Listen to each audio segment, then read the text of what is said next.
Xoş gördük. Xoş gəlmisiniz. Sənətkarın həyat yoldaşı olmaq çətin deyil ki? Xeyr. Qardaşımla dost idi. Qardaşım gilə gəldi. Orada məni gördü, bəyəndi. Bəs sizin münasibətiniz nə oldu? Mən əvvəl istəmirdim, sonra istədim. Çünki niyə istəmədim? 4 uşaq üstünə getmək asan deyil. Bir qadın kimi də indi onu da başa düşmək lazımdır özündə. Nəsə saqqızdığıma uğradı da. Dedim yaxşı, razıyam. Bax deyirsən 4 övlad üstünə getmək çətindir, asan deyil idi. Bax gələndən sonra o çətinlikləri qarşılaşdınızmı o çətinliklərlə övladların? Yox. Yaxşı münasibətimiz var idi.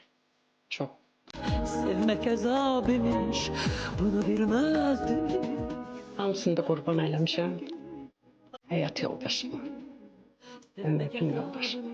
Mənim uşağım da, hər şeyim də Rəhman müəllimdir. Mənim ömrümdən Allah təala kəssin. Onun da ömrünü çalsın.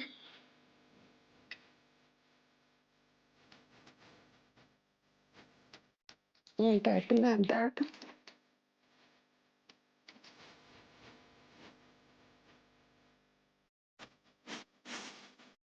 Vallahi həm analı olmuşam, həm bacım, həm qardaş olmuşam. Özü o yaxşı. O da mənim hər şeydir. Atamdır, anamdır, nə deyirlər. Qardaşımdır, sirdaşımdır, həyat yoldaşımdır. Nə desəm azdır. Nə desəm. Həyatda nədən qorxursunuz? Bir dənə ondan qorxuram ki, ona bir şey olmasın. Allaha yalvarıram hər gün mənim ömrümə kəsin onu versin. Yox, yox. Qoy nə ona olursa, qoy mənə olsun. Ona heç nə olmasın. Mən onsuz heç nəyəm.